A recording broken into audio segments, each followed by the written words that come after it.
ನಮಸ್ಕಾರ ವೀಕ್ಷಕರೇ, ತಮಗೆಲ್ಲರಿಗೂ ಸಹಿತ ಪ್ರಜಾಪ್ರಭುತ್ವ ರಾಷ್ಟ್ರದ ಅತಿದೊಡ್ಡ ಹಬ್ಬ ಮತದಾನದ ಹಾರ್ದಿಕ ಶುಭಾಶಯಗಳು.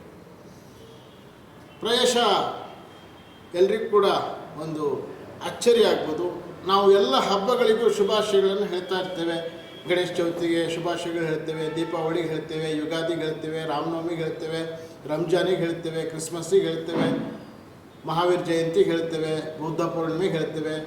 ಇದೇನು ಹೊಸದಲ್ಲ.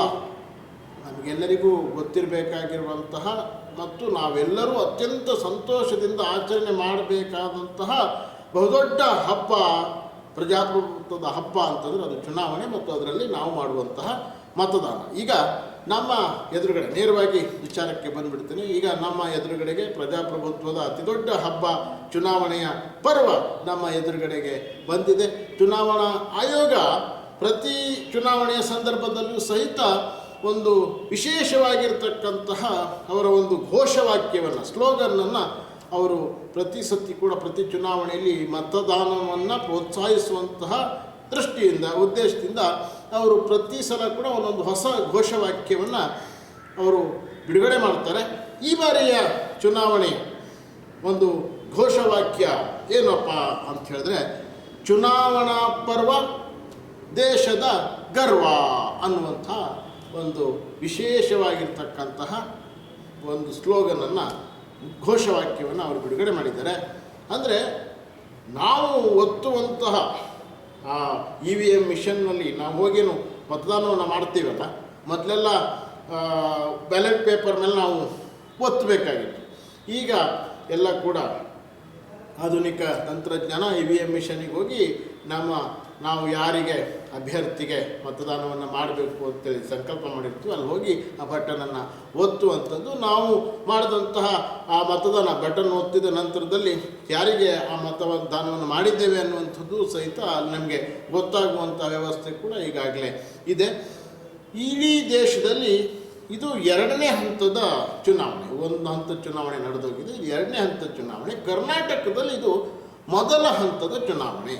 ಶುಕ್ರವಾರ ದಿವಸ ನಡೆಯುವಂತಹ ಚುನಾವಣೆ ಏನಿದೆ, ಏಪ್ರಿಲ್ 26ನೇ ತಾರೀಕು, ಅದು ಕರ್ನಾಟಕದಲ್ಲಿ ಮೊದಲನೇ ಹಂತದ ಚುನಾವಣೆ. ಇದರಲ್ಲಿ 28 ವಿಧಾನಸಭಾ ಕ್ಷೇತ್ರಗಳ, ಲೋಕಸಭಾ ಕ್ಷೇತ್ರಗಳ ಪೈಕಿ 28 ಲೋಕಸಭಾ ಕ್ಷೇತ್ರಗಳ ಪೈಕಿ 14 ಲೋಕಸಭಾ ಕ್ಷೇತ್ರಗಳಲ್ಲಿ ಏಪ್ರಿಲ್ 26ನೇ ತಾರೀಕು ಚುನಾವಣೆ ನಡೀತಾ ಇದೆ.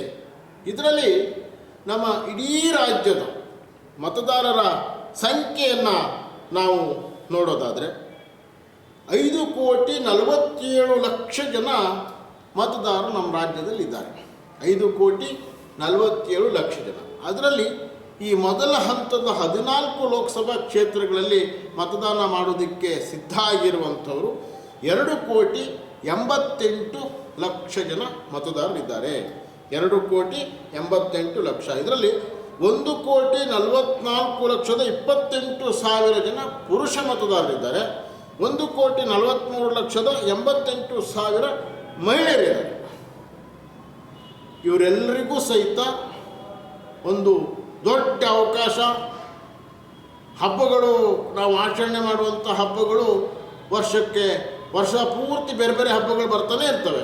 ಆದರೆ ಚುನಾವಣೆಯ ಈ ಹಬ್ಬ ಬರೋದು, ಮತದಾನದ ಈ ಹಬ್ಬ ಬರೋದು 5 ವರ್ಷಕ್ಕೆ ಒಂದು ಸಲ. ನಾವು ಈ ಸಂಕ್ರಾಂತಿ ಬಂದಂಥ ಸಂದರ್ಭದಲ್ಲಿ ಇದು ಹೊಸ ವರ್ಷ ನಮಗೆ ಆರಂಭ ಆಯಿತು, ಸಂಕ್ರಾಂತಿ ಫಲಗಳು ಅಂಥೇಳಿ ಅದನ್ನೆಲ್ಲವೂ ಕೂಡ ನಾವು ಹೇಳ್ತಾ ಇರ್ತೇವೆ. ಯುಗಾದಿ ಬಂದಂಥ ನನ್ನ ಸಂದರ್ಭದಲ್ಲಿ ಅದು ಹೊಸ ವರ್ಷ. ಸಂಕ್ರಾಂತಿಗೆ ಉತ್ತರಾಯಣ ಶುರು ಆಗ್ತದೆ, ಯುಗಾದಿಗೆ ಹೊಸ ಸಂವತ್ಸರ ಆರಂಭ ಆಗ್ತದೆ. ಆ ಸಂದರ್ಭದಲ್ಲೆಲ್ಲ ನಾವು ಹೇಳ್ತಾ ಇರ್ತೇವೆ, ಹೊಸ ವರ್ಷ ಆರಂಭ ಆಯಿತು, ಈ ಹೊಸ ವರ್ಷದಲ್ಲಿ ನಮ್ಮ ಫಲಗಳೇನು, ನಮಗೆ ಯಾರ್ಯಾರಿಗೆ ಲಾಭ, ಯಾರ್ಯಾರಿಗೆ ನಷ್ಟ, ಅದನ್ನೆಲ್ಲ ನಾವು ಆ ಹಬ್ಬದ ಸಂದರ್ಭದಲ್ಲಿ ನೋಡ್ತೇವೆ. ಈ ಹಬ್ಬದ ಸಂದರ್ಭದಲ್ಲಿ ನಾವು ನೋಡಬೇಕಾಗಿರುವಂಥದ್ದು, ಯಾರು ಸೂಕ್ತವಾಗಿರ್ತಕ್ಕಂತಹ ಅಭ್ಯರ್ಥಿ ಕಣದಲ್ಲಿದ್ದಾರೆ. ಪ್ರಜಾಪ್ರಭುತ್ವ ಅದರ ಮಹತ್ವನೇ ನಾವು ಮಾಡುವಂತಹ ಮತದಾನದಲ್ಲಿ ಅಡಗಿರ್ತದೆ. ನಮಗೆ ಇದು ಪ್ರಜಾಪ್ರಭುತ್ವ ಕೊಟ್ಟಿರುವಂತಹ, ನಮ್ಮ ಸಂವಿಧಾನ ಕೊಟ್ಟಿರುವಂತಹ ಬಹಳ ದೊಡ್ಡ ಅವಕಾಶ, ದೊಡ್ಡ ಹಕ್ಕು ಮತ್ತು ನಾವು ಮಾಡಬೇಕಾಗಿರ್ತಕ್ಕಂಥ ಕರ್ತವ್ಯ ಮತದಾನವನ್ನು ಮಾಡಬೇಕು.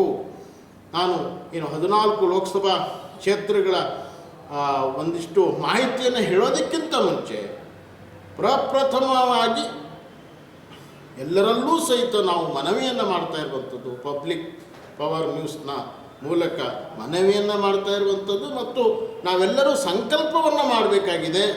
ನಾವು ತಪ್ಪದೆ ಮತದಾನವನ್ನು ಮಾಡಬೇಕು.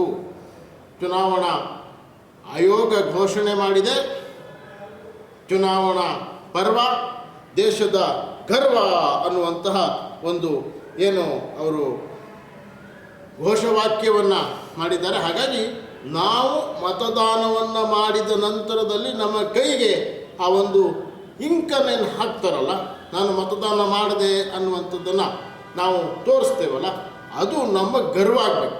ನಾವು ಏನು ವೋಟ್ ಮಾಡಿ ಬಂದ ನಂತರದಲ್ಲಿ ಅದನ್ನು ಪ್ರದರ್ಶನ ಮಾಡುವಂಥದ್ದು ನಮ್ಮ ಗರ್ವವಾಗಿರ್ತಕ್ಕಂತಹ ವಿಚಾರ ಆಗಬೇಕು. ಹಾಗಾಗಿ ಎಲ್ಲರೂ ಸಹಿತ ತಪ್ಪದೆ ಈ ಮೊದಲ ಹಂತದ ಚುನಾವಣೆಯಲ್ಲಿ ಯಾರ್ಯಾರು ಮತದಾರರು ಬರ್ತಾ ಇದ್ದಾರೆ, 2,88,00,000 ಜನ, ಎಲ್ಲರೂ ಸಹಿತ ಮತದಾನವನ್ನು ಅತಿ ಹೆಚ್ಚಿನ ಸಂಖ್ಯೆಯಲ್ಲಿ ನಾವು ನೋಡ್ತಾ ಇರ್ತೇವೆ. ಅನೇಕ ಸಂದರ್ಭಗಳಲ್ಲಿ ಚುನಾವಣೆಗಳಲ್ಲಿ 99 ವರ್ಷ ಶತಾಯುಷಿಗಳೆಲ್ಲರೂ ಅವರಿಗೆ ಬರೋದಕ್ಕೆ ಆಗೋದಿಲ್ಲ. ಅಂಥ ಸಂದರ್ಭದಲ್ಲಿ ಅವರು ನಡ್ಕೊಂಡು ಬಂದು ವೋಟನ್ನು ಮಾಡಿದಂಥದ್ದನ್ನು ಕೂಡ ನಾವು ನೋಡಿದ್ದೇವೆ. ಅವರೆಲ್ಲರೂ ನಮಗೆ ಸ್ಫೂರ್ತಿಯಾಗಬೇಕು. ಈಗ ಆಯೋಗ ಆ ಒಂದು ವಯಸ್ಸಾಗಿರುವಂಥ ವಯೋವೃದ್ಧರಿಗೆ, ಅಂಗವಿಕಲರಿಗೆ, ವಿಶೇಷ ಚೇತನರಿಗೆ ಎಲ್ರಿಗೂ ಸಹಿತ ಒಂದು ವಿಶೇಷವಾಗಿರ್ತಕ್ಕಂತಹ ಆ ವ್ಯವಸ್ಥೆಯನ್ನು ಚುನಾವಣಾ ಆಯೋಗ ಮಾಡಿದೆ ಅವರಿಗೆ ಮತದಾನ ಮಾಡುವುದಕ್ಕೋಸ್ಕರವಾಗಿ.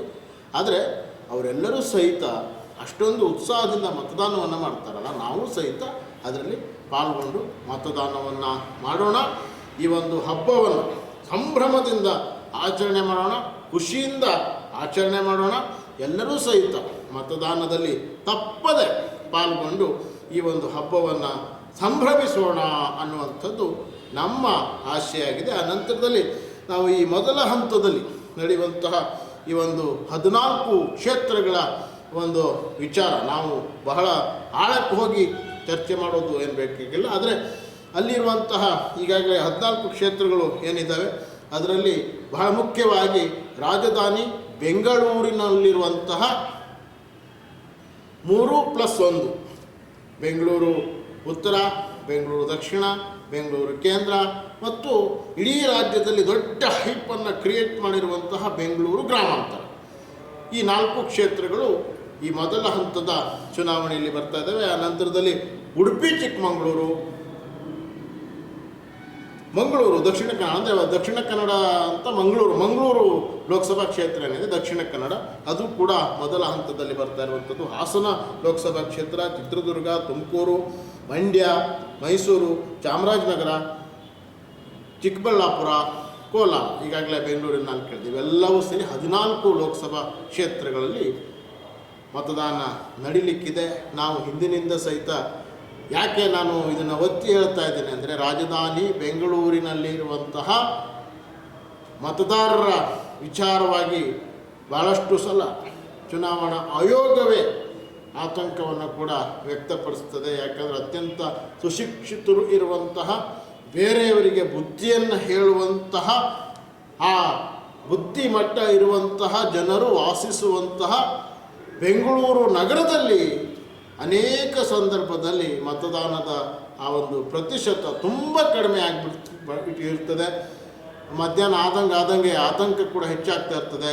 ಮತದಾನದಲ್ಲಿ ಪ್ರತಿಶತ ಮತದಾನದ ಸಂಖ್ಯೆ ಕಡಿಮೆ ಆಗಿ ಹೋಗ್ಬಿಟ್ರೆ ಅದು ಫಲಿತಾಂಶವನ್ನೇ ಬದಲಾಯಿಸುವಂತಹ ದೊಡ್ಡ ಒಂದು, ಯಾಕಂದರೆ ನಮಗಿರುವಂತಹ ದೊಡ್ಡ ಶಕ್ತಿ ಅಂತಂದರೆ ನಾವು ಮತದಾನ ಮಾಡಬೇಕು.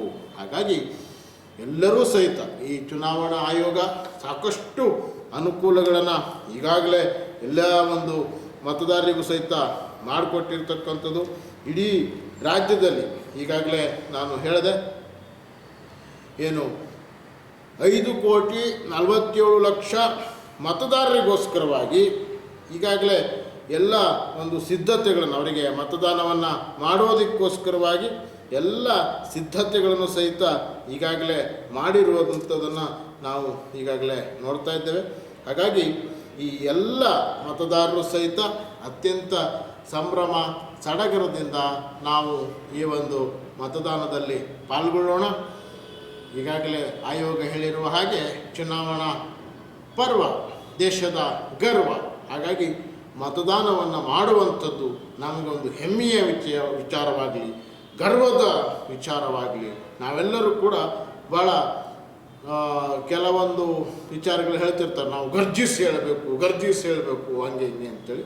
ನಾವು ಭಾಳ ಗರ್ಜಿಸಿ ಹೇಳೋಣ, ನಾವು ಮತದಾನವನ್ನು ಮಾಡಿದ್ದೇವೆ, ನಮ್ಮ ಹಕ್ಕನ್ನು ನಾವು ಚಲಾಯಿಸಿದ್ದೇವೆ, ನಮ್ಮ ಕರ್ತವ್ಯವನ್ನು ನಾವು ನಿಭಾಯಿಸಿದ್ದೇವೆ ಅನ್ನುವ ರೀತಿಯಲ್ಲಿ ಪ್ರತಿಯೊಬ್ಬರೂ ಸಹಿತ ಈ ಒಂದು ಚುನಾವಣಾ ಹಬ್ಬದಲ್ಲಿ, ಮತದಾನದ ಹಬ್ಬದಲ್ಲಿ ಸಂಭ್ರಮದಿಂದ ಪಾಲ್ಗೊಳ್ಳೋಣ ಅನ್ನುವಂಥ ಆಶಯದೊಂದಿಗೆ ನಮಸ್ಕಾರ.